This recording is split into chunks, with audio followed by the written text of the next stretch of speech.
Karachi port Qasim निजी steel mill में लगने वाली आग की इब्तदाई वाक़े की रिपोर्ट रेस्क्यू 1112 ने तैयार कर ली है। आग बॉयलर में धमाके के फौरन बाद लगी है। तफसीलात जान लेते हैं नुमाइंदा बोल न्यूज़ मोहम्मद काशान से। जी काशान, बताइए।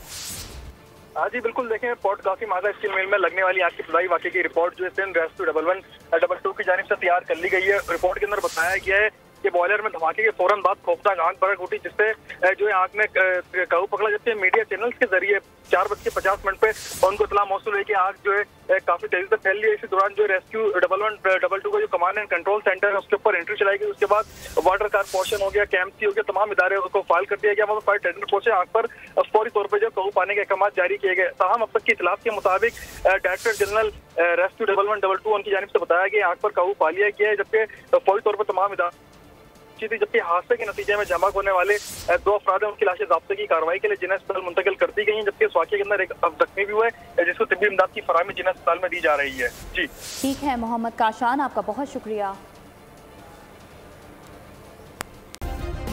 सब्सक्राइब करें और बेल दबाएं ताकि कोई खबर रह न जाए।